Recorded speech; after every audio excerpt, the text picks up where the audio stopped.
Good afternoon guys, welcome back to my YouTube channel Jiya and Diya English classes.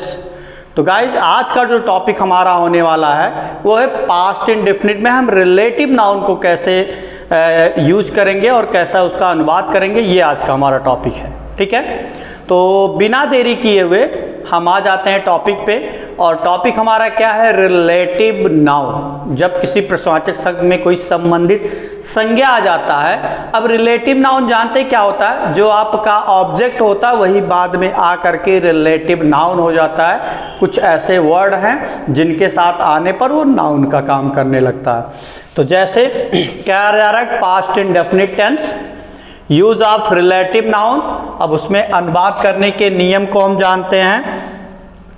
अब अनुवाद करने के नियम में क्या कि सबसे पहले हम प्रश्नवाचक शब्द की अंग्रेजी लिखते हैं, मतलब सबसे पहले हम इंट्रोगेटिव वर्ड लिख देंगे। ठीक, उसके बाद संबंधित संज्ञा मतलब रिलेटिव नाउन लिखकर सहायक क्रिया डिड लिखते हैं। क्या लिखा जाएगा इसमें? सहायक क्रिया डिड लिखते हैं। उसके बाद कर्ता लिखकर, क्या कह रहा है? कर्ता लिखकर।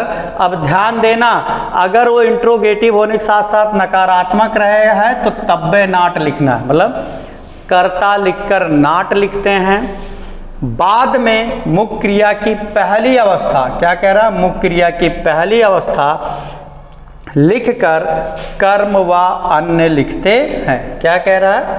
मतलब उसने स्टेप बाय स्टेप कहा कि पहले ये लिखा जाएगा, फिर वो लिखा जाएगा, फिर वो लिखा जाएगा।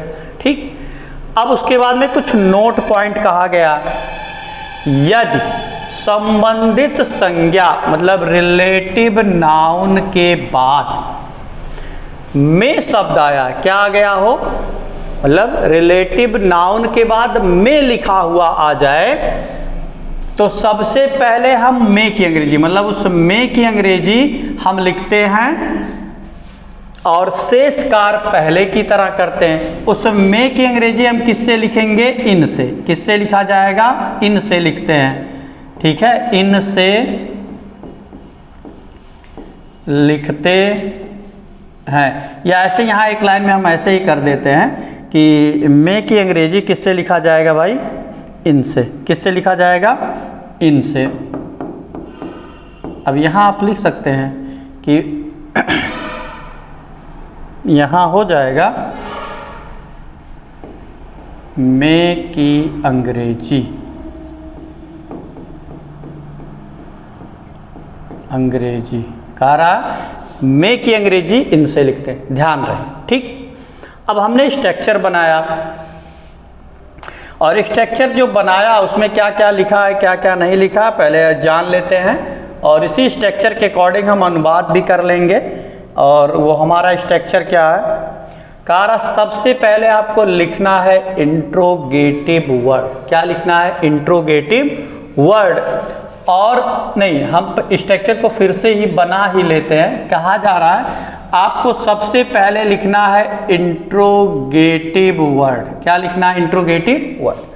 अब इसी के तुरंत बाद अगर रिलेटिव नाउन है तो यहीं पर हो जाएगा आपका रिलेटिव नाउन। क्या हो जाएगा? Relative noun. अब रिलेटिव नाउन के बाद क्या लिखेंगे? रिलेटिव नाउन के बाद हम सहायक क्रिया डिड लिखेंगे और डिड के बाद हम क्या लिख देंगे? कर्ता।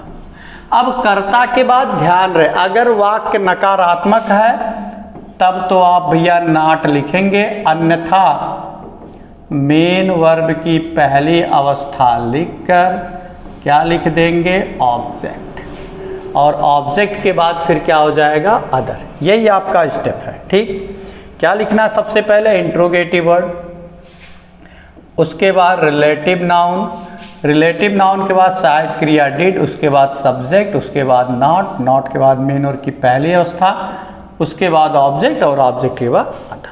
ठीक, लेकिन ये ध्यान रहे कि अगर में आ गया तो इससे पहले हम क्या लिखेंगे? इन। चलिए हम देख लेते हैं। आपने हमें आज कौन सा पाठ पढ़ाया?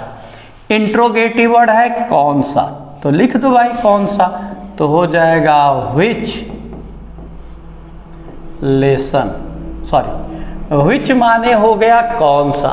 अब इसका रिलेटिव नाउन तो हमने कहा इसके बढ़ते हुए क्रम में जो आगे लिखा रहेगा या इसके दाएं साइड में जो लिखा रहेगा वही आपका हो जाएगा रिलेटिव नाउन। ठीक, अब रिलेटिव नाउन क्या हुआ, पार्ट, तो हो जाएगा विच लेशन। क्या हो जाएगा, विच लेशन।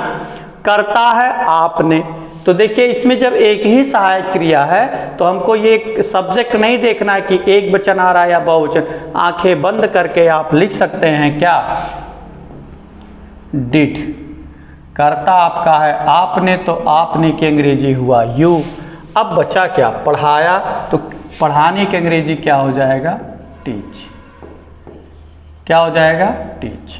तो विच लेसन डिड यू टीच, आपने कौन सा पाठ पढ़ाया। ठीक, अभी भी कुछ बच रहा भाई, आज। अगर आज अभी बच रहा है तो भैया कहीं नहीं यहीं पर हो जाएगा आपका टुडे। क्या हो जाएगा, टुडे, यहीं पर होगा आपका टुडे।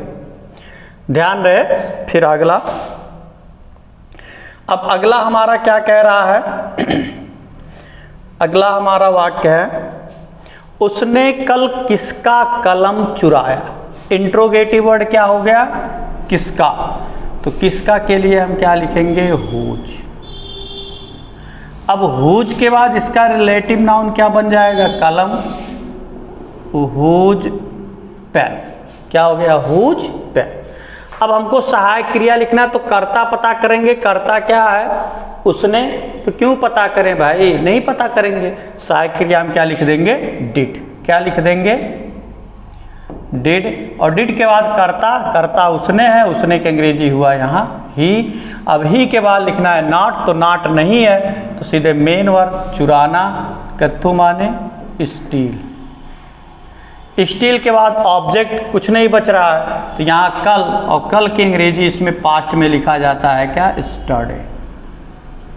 क्या हो जाएगा, स्टरडे। क्लियर।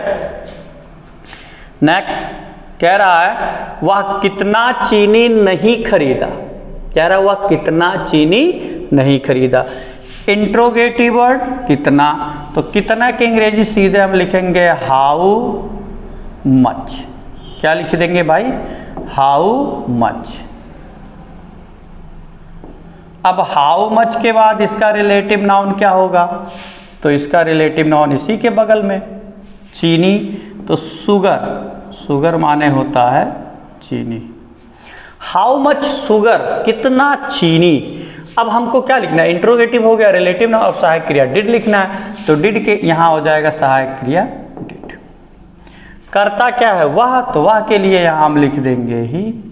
अब ही के बाद हमको लिखना नॉट, तो भैया आपकी बार नॉट है, तो यहीं पर हम लिख देंगे नॉट। नॉट के बाद मेन वर्ब खरीदना, तो यहाँ हो जाएगा BUY, बाई, माने खरीदना। तो how much sugar did you not by. आगे, और आगे का जो हमारा सवाल है, नेक्स्ट क्वेश्चन, और नेक्स्ट क्वेश्चन जो है, वे कल कितने आम, वे कल कितने आम खाए। तो इंट्रोगेटिव वर्ड क्या हो जाएगा, कितने। क्या है, कितने, तो क्या लिखेंगे, हाउ मेनी। क्या लिखेंगे, हाउ मेनी। अब इसका रिलेटिव नाउन क्या है, आम, तो हम क्या लिख सकते हैं, यहाँ हम लिखेंगे मैंगोज, क्योंकि हम मैंगो को 1 2 3 4 5 करके गिन सकते हैं, और जहाँ काउंटिंग होगा वो बहुवचन हो जाएगा। तो हाउ मेनी मैंगोज। फिर कुछ नहीं, सहायक क्रिया भैया क्या हो गया, इंटर रिलेटिव नाउन, सहायक क्रिया हमको लिख लेना है डिड, और डिड के बाद कर्ता लिखना है, कर्ता आपका हो जाएगा यहाँ दे। अब दे के बाद नॉट, तो भैया नॉट नहीं है तो सीधे मेन वर्ब, तो मेन वर्ब क्या है, खाना, तो क्या हो जाएगा ईट। आम खाने की बात हो रही तो आप ईट लिखेंगे। अभी भैया कुछ बच रहा है, कल बच रहा है, तो कल के लिए हम क्या लिख देंगे यहाँ, स्टरडे। यहाँ हम लिख देंगे, क्या लिख देंगे भाई,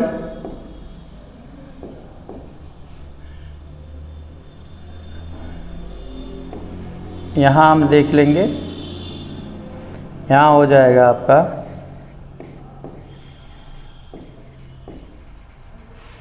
ठीक, क्वेश्चन मार्क यहाँ भी हो जाएगा।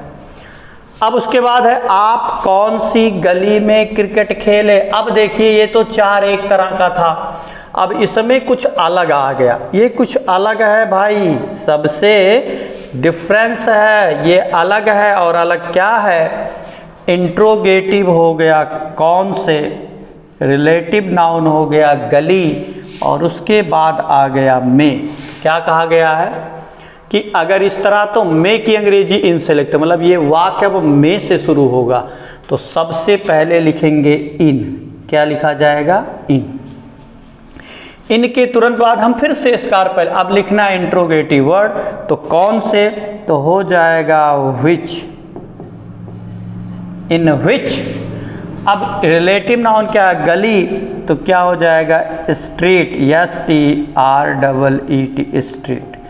इन विच स्ट्रीट। अब सहायक क्रिया क्या हो जाएगा, डिड। क्या हो जाएगा भाई, डिड। और डिड के बाद अब हमको क्या लिखना है, सब्जेक्ट, और सब्जेक्ट क्या है, आप। तो यहाँ आप के लिए यहाँ क्या लिखेंगे, यू। अब यू के बाद हम लिखेंगे नॉट, तो नॉट है, नहीं है, तो सीधे मेन वर्ब। तो मेन वर्ब क्या है, खेलना, तो यहाँ क्या हो जाएगा, प्ले। तो इन विच स्ट्रीट डिड यू प्ले। अब क्या खेला, match. Did you play the cricket है भाई, तो मैच नहीं लिख सकते, यहाँ क्रिकेट को सीधे हम लिखेंगे क्रिकेट, ठीक। अब इस तरह से आपका ये भी होता है कंप्लीट। तो गाइस आज हमने पास्ट इंडेफिनिट को जिस तरह से हम खत्म करना चाहिए उस तरह से हमने खत्म किया।